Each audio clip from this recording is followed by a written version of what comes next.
today's Ruptured Duck Podcast. I'm Sophie Weaver, and today's guest is Jane Gull. These podcasts are looking at disability in the arts and accessibility. So, who is Jane Gull? Well, Jane is a director, and her first film was My Feral Heart in 2017. It became the most successful cinema on demand film of all time. It also won Best Director and Best Film at the Liftoff Awards, and it gained recognition at film festivals worldwide. Its main actor, Stephen Brandon, won Best Actor at the National Film Awards, beating the likes of Michael Fassbender, Daniel Radcliffe, and Eddie Redmayne. And in Mark Kermode's 2016 film review, it was described as richly rewarding and beautifully directed. Wow, Jane, where do we start with all of that? that is quite some debut as a film director. So welcome to today, and I'd like to start off by saying, how did this all come about? Where did your career start? Because I believe you started as an actress. Yeah, and actually before I was an actress, I was a dancer. What?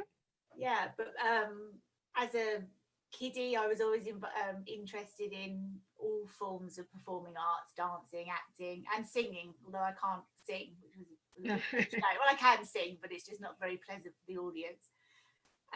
So yeah, I started that side of the camera and doing a lot of theatre, and got into filmmaking I think in about 2006 when I made my first short film. So My Feral Heart was my first feature-length film, and before that I'd made a lot of short films and documentaries, and I believe those were quite successful too. Yes, some of them were. The ones you've heard about were successful. So Sunny Boy was the short film that I made before My Feral Heart, which was a 11-minute film about a rare skin condition called xeroderma pigmentosum, or XP for short. And that done very well at festivals and got it was broadcast on Channel 4 and Arte TV in Germany and France. Really good stuff then. So you'd had some success with short films before going into the feature film of My Feral Heart. So what was it? Why did My Feral Heart appeal to you? What was important about it for you to do that? Well, how My Feral Heart came about. So I didn't write it. So the writer Duncan Pablin was a mutual friend. Well, it's a friend of a friend introduced us. And Duncan had seen my short film Sunny Boy and said he really liked it, and he had an idea for a feature film, which was My Feral Heart. And at the time it was just a synopsis, a one-page document, and he said, what do you think? And I absolutely loved it, loved the concept, loved the fact that it was all set in and around the area where I grew up and also where Duncan the writer grew up. And it just felt very original, but very familiar. I mean, there were so many themes and characters that we all recognise, and it just felt like a really lovely transition from my short films to a feature film. It seemed like the perfect fit, and I was very honoured to direct it. Yeah, so for people that are not familiar with My Feral Heart, can you just tell us a brief summary what it's about? So it's about a young man called Luke who lives with his mum, and he's predominantly a carer for her. And then one morning he wakes up and goes to take her breakfast in. I'm giving it away here, the storyline, but hopefully everybody's seen it now. And unfortunately his mum passes away. And then he is basically basically against his sort of will, put into a care home, and he wants to stay on his own and be an independent man. And he goes to the care home, and there he meets lots of characters and tries to escape. And of course that's the basic premise, and it touches on lots of different things. I think are very relatable to a lot of people. Yeah, so despite the fact that the character Luke has a learning disability, he was quite independent, and his mother was the one that needed most help.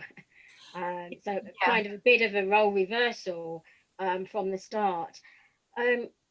How did you go about casting for My Feral Heart? I mean, had you cast disabled people before or worked with them before? Or was this the first time for you too? So how we went about casting with this, so myself and Duncan, before we even had any finance in place or a producer, we felt it was really important to find the right actor to play the character of Luke. So Stephen, the actor that plays Luke, has Down syndrome, and that was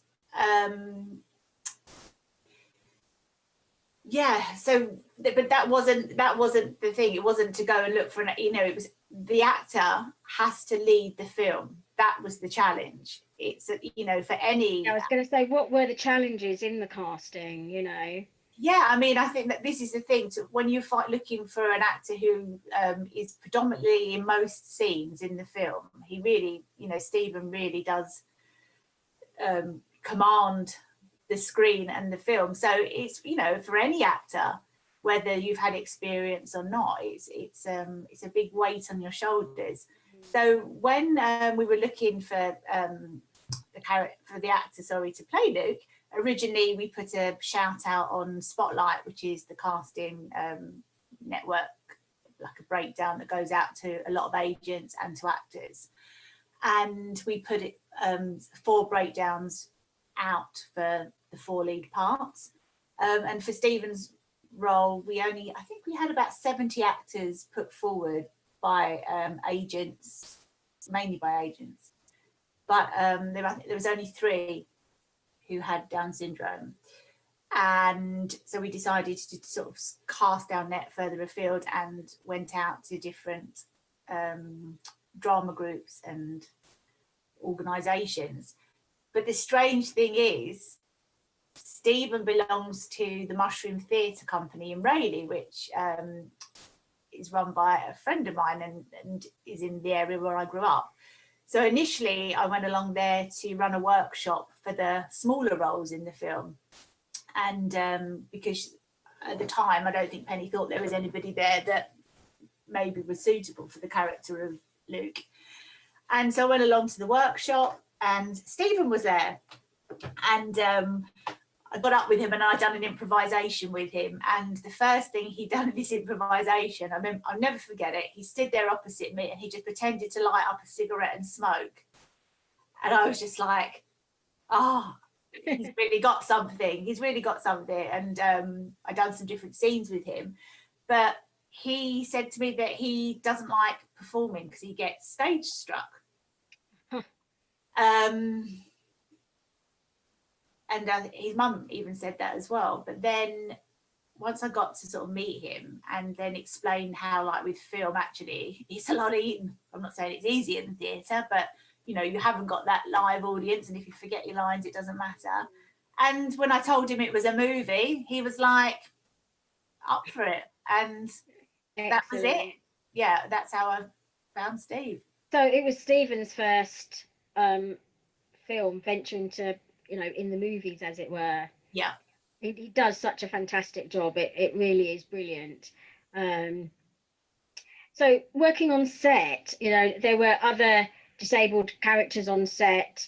So what was that experience like as a director? Were there any different dynamics to work with on set? And just generally, what was that like with the mix of disabled and non-disabled people all working together? Well, I always think of it like this. Every single human being is different. We've got different personalities, different character traits, from different backgrounds. So it's, for me personally, as a director, I'm used to working with all different people with different personalities, and so you sort of adjust your technique accordingly, and dealing with different people on a day-to-day basis. And I think it's more the practicalities of things, and that's not to do with the actors. It's a lot of the time it's to do with the locations. The biggest thing, the locations and the transportation. And again, it depends, doesn't it? If somebody, obviously is a wheelchair user, you're in a location where there's, especially if it's a lot of these older buildings, and there's no, that can be really challenging. I mean, as making a film is challenging enough with all the lights and the different things going on and the running around. So yeah, it's just being prepared and thinking. So I guess with some of the venues, you had to go in and make them accessible and work with what you'd got in lots of ways. Is that right? Yeah, I think because, I knew what the scenes were going to entail and who was going to be there, because I'd actually spent quite a lot of time with the casting, and getting to know all the actors and what, they might need. Yeah. I think the challenge is on some projects, like at the moment, I'm working on just casting a project, especially if it's a short period of time, and a lot of the time it's not the director's fault, it's not even the producer's fault, it's the whole, a lot of the time it's like you might not know that a project's been financed until the last minute, then all of a sudden you have a week to find the cast, and just a simple, or not a simple thing, this is quite a big thing actually, it's like getting around London. Like just recently, somebody I know was being picked up to go to a casting, an audition or something, and they were in a black cab, which obviously is accessible, but because they've shut the roads down now, the taxi couldn't get through, and that, and I think there's a real lack of thought, up above here, where so the poor taxi driver could not physically get his taxi through the road, and what do you do then? And that's just terrible. Yeah, so in lots of ways it was quite an eye-opener for yourself in terms of different environments not being fully accessible. I think there's an expectation these days that everywhere is accessible because we have legislation, and actually there is still a way to go in lots of areas. Yeah, especially something like that, not being able to access a street, that it's only now for cyclists and buses. And London is particularly meant to be good. Yeah. Well, that's proof that it isn't. So yeah. So aside from some of those areas, what would you say are the positives that you have taken from working on My Feral Heart? Oh, so many. I mean, the main thing is Stephen Brandon is one of my dearest friends now, and his family, and just really, from that first meeting with him when it was like, I've never acted before. I mean, that's the thing anyway, for anyone who's never acted before, to take a lead role in a movie is, it's really something, and also to do it so well and what he's achieved. So I mean, that's hugely positive. And again, when we initially were going around trying to get funding for the film, and it's not about because Stephen has Down syndrome, it's the fact that he's an unknown actor, and is the subject matter, is it trendy, or is it, so when you're going around to get funding for films, unless you've got like people always want to say who's in it, yeah, star. So actually that's not about the disability, it's about whether it's a known person. And I just think, I think Steve's really proved that he's an actor, that's it. Yeah. Almost. Yeah, that's a real positive, and showing the way forward, that we don't need for non-disabled actors to be playing disabled characters, and you say about the funding, and I guess there's probably still is the temptation that you could get, say, Daniel Radcliffe to embody a certain disability because he will be the name, he would get the funding. And I'm sure that temptation will remain out there for a short while, but films like My Feral Heart is hopefully breaking that mold a bit and showing that you don't have to have the big names attached, that you can create new stars. Would I absolutely. I mean, I love working with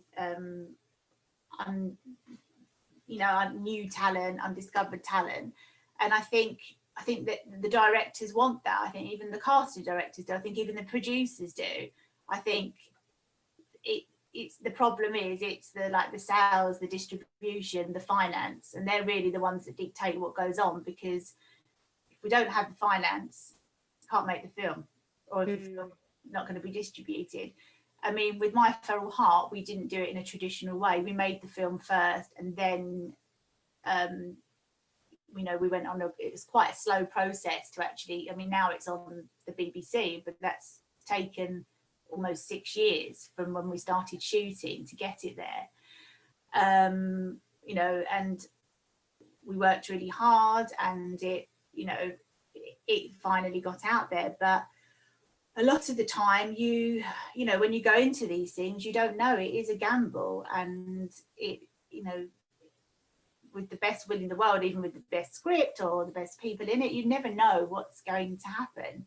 Yeah, I was going to ask about what you think is needed for the TV and film industry to move forward in casting disabled people.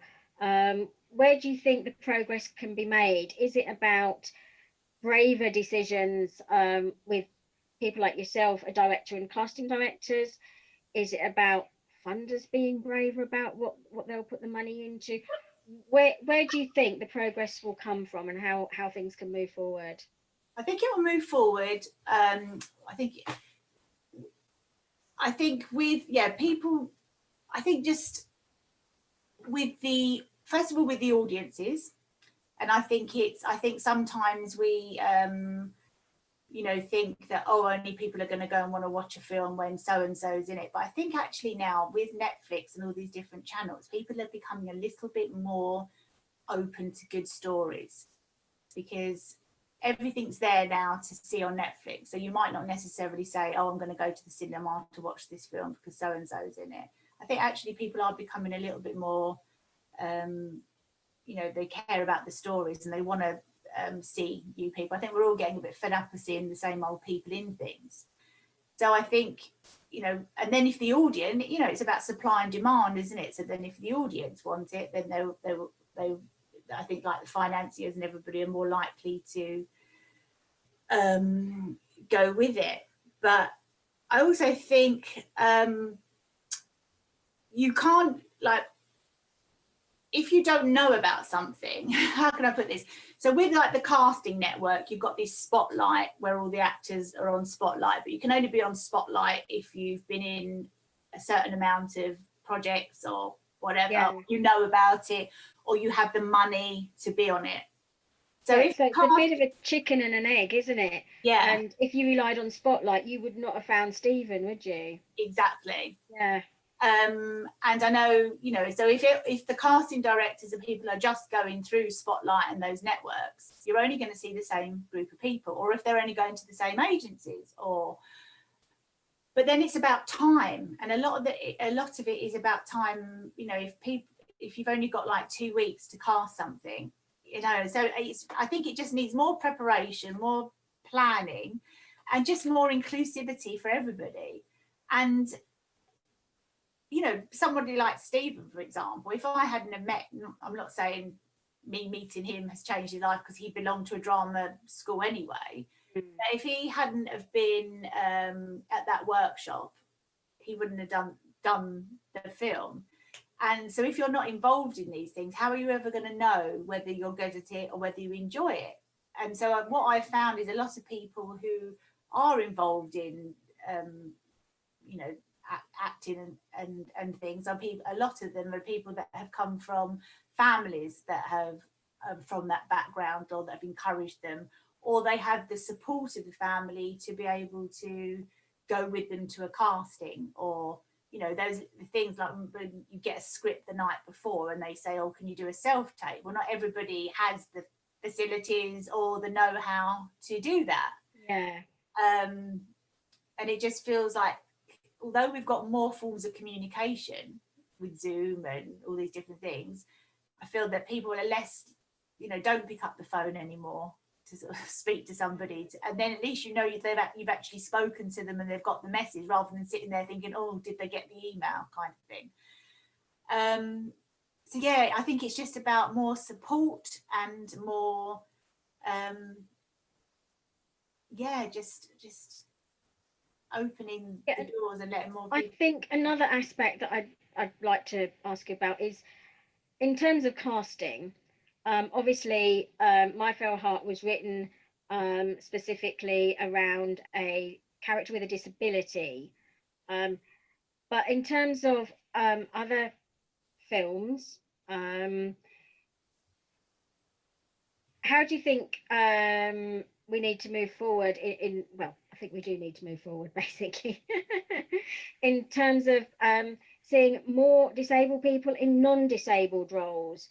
So, perhaps yourself and casting directors, do you think you should be looking at more disabled people for non-disabled roles to kind of mix it up a bit more? Yeah, definitely. And again, it's about that, the accessibility, because when I've put castings out for various things, I've never,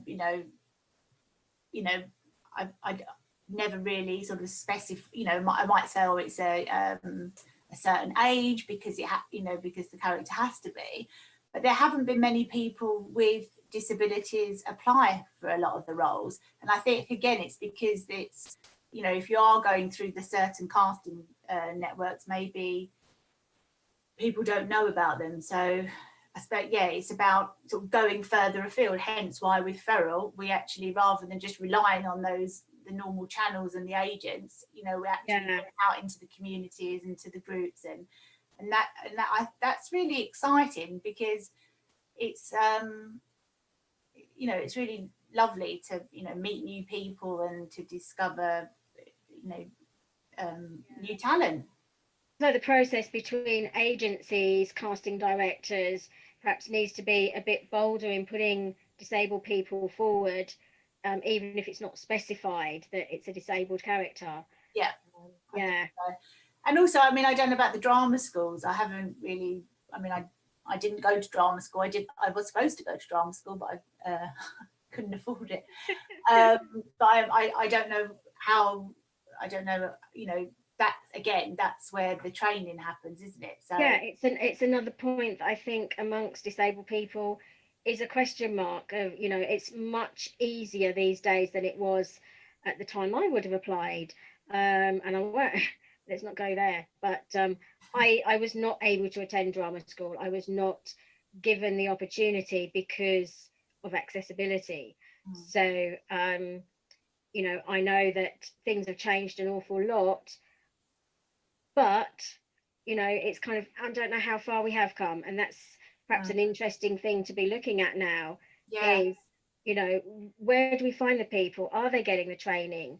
And if they're not, then, that is something that needs to be addressed still. Yeah, definitely. Obviously, the last year has made things even more difficult with COVID. It's had an impact on the creative industries. But how do you see things now moving forward? Do you see there's any positives that we can take forward? I know you mentioned self-tapes, and they're not always perhaps the best way, but do you think self-tapes and online auditions can be something that is a positive move forward for people? Yeah, I've changed a little bit my thoughts on that, because before I was completely like the whole self-taping business. Because for me, there's nothing like being in the room with a person, especially from a directing point of view, you know, knowing whether you're going to get on with them, whether you're going to like them, whether they're going to like you, whether you know, whether the actor can take direction, that kind of thing. But the plus sides of like self-tapes are for the actor. They don't need to make that trip to the audition. They don't need to fork out the extortionate fees on travel. Yeah. And you know, some people, you know, it gives them more time to be happy with what they're sending through. So yes, I mean, there are lots of positives. I guess, yeah, I still much prefer being in the room with somebody. But it is the way forward. And, you know, even sitting here now talking to you, I mean, I haven't a clue where in the country you both are, but, you know, here we all are together. So it feels like you get sort of more done in a day as well, because you're not having to do all the travelling. Yeah, I'm actually on an island off the coast of Essex, a lovely little island called Mersey. It's a great location. If ever you're looking for a lovely coastal location, I highly recommend it. You know that's where Stephen's from? Yes, I do. Oh, right, okay. Sorry. I've never actually met Stephen, I don't think, but yeah. So yeah, I know of Stephen, and yeah, he's great. So yeah, obviously there are some positives to take forward from this horrendous last year. So for anybody wanting to work in TV and film at this point, especially anyone with a disability, what advice would you give them, whether they want to be in front of the camera or perhaps like yourself, a director or some other role? What would you say to people? I would say it's a tough industry anyway, as we all know. But with the power of technology now, I think, you know, you can create your own stuff. And even if you can't, you know, whether you want to be an actor or said behind the camera, I think it's creating your own stuff, creating your own work. So I think anybody in the industry, you can't expect anyone to knock on your door and hand it to you on a plate. You've got to sort of be out there. And I think one of the things that I've realised, I've always been a bit like with social media, like, oh, but Instagram, I think is quite a good way to sort of promote yourself, especially if you want to be a performer, because I've actually found a few actors on Instagram, you know, who aren't on Spotlight and things like that. You know, obviously you've got to think about what you're putting out there for the world, but it is a good, I think there is a good, you know, there's lots of ways now to put yourself forward. If you haven't got an agent, it's all those things, isn't it? But yeah, promote yourself, write a character for yours, write something, or find a writer and write that dream role. If you've never been given, that's one of the reasons why I gave up acting, because I was just getting the same old roles. It was really uninteresting. So then I started writing myself, and then I thought, actually, no, I'm not going to put myself in it. I'll stay behind the camera now, I think. So yeah, and then there's places like the BFI. I think they're, that's a good source, and they run the BFI Film Academy now, which is pretty good. But yeah, I think it's just perseverance. Well, thanks, Jane. That's really great advice. We're just coming to the end now of this, but really great insight you've given us today. That's really fantastic. Thank you, and thanks for the advice for everyone out there that would like to get into TV or film. Here's your opportunity to say anything about things you're working on now, or what have you got coming up? Well, I'm currently working on a feature film called Love Without Walls, which I've written, which we are shooting in 10 days' time. Wow. And you know what I said about doing your own stuff. Nobody comes knocking on your door, which is exactly so what we're doing is we're making this film. Doing it with Karen Newman, producer from Hidden Door Productions, and it's a love story about a struggling musician who falls on hard times, and his wife, who's a photographer, and it's all original music, and it's set in London and Southend, and I can't wait to start work on it, because it feels like forever since I've been on the set. Oh, that sounds absolutely fabulous. And what a great way to end this little chat, but a great way to start the end of a pandemic is a new film getting in production again. And I wish you all the best of luck with it all. Hope it goes really well. If it goes like My Feral Heart, you're in for more awards, I'm sure. Thank you so much, Sophie, for having me. It's been lovely talking to you. It's been great talking to you, Jane. Thank you so much. Take care.